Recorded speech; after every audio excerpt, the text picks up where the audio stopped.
Hello, my name is Jennifer Molina. I live here in Miami-Dade County, and I'm studying public policy and service at FIU. Today I'm sharing a resilience strategy using nature-based solutions to help reduce flooding, which directly affects our residents and our economy.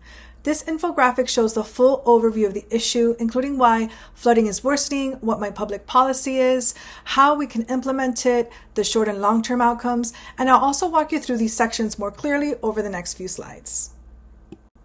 Now let's talk building resilience the natural way.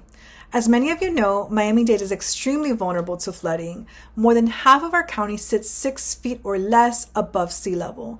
And because of our limestone bedrock being porous, water doesn't just come in from the coastline, but it rises from below during storms, heavy rain, and king tides.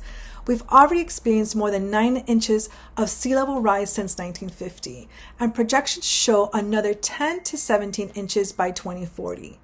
According to First Street Foundation, over 62% of our properties already face flood risk, and that number will keep growing. Insurance companies also know this, and many are dropping policyholders or raising prices.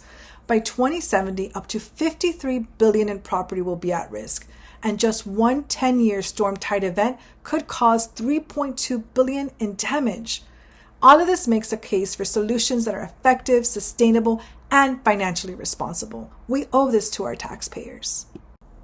Nature-based solutions, or NBS, work with the environment to absorb water, slow runoff, and protect our coastline.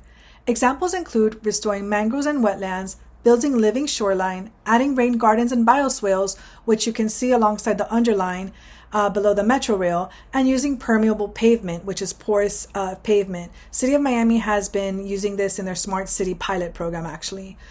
We also want to expand our tree canopies. The county has been prioritizing this and wants to increase our tree canopy by 30%, but we really need to expedite this.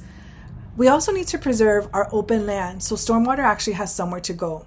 All of these options help reduce storm surge, they help lower our flood risk, they cool our neighborhoods, and they bring ecological benefits. And they also have a 5-to-1 return on investment. This ROI is key when we're using our taxpayer dollars because we want to get the most bang for our buck.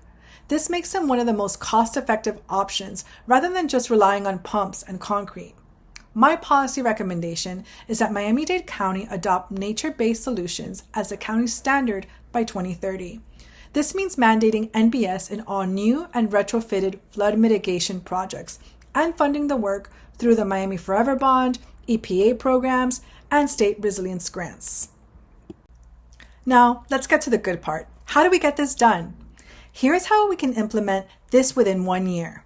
In Q1, the county adopts an NBS ordinance. In Q2, we train at least 200 residents in green infrastructure jobs. In Q3, we focus on launching pilot projects within several districts, for example, Shorecrest and Homestead.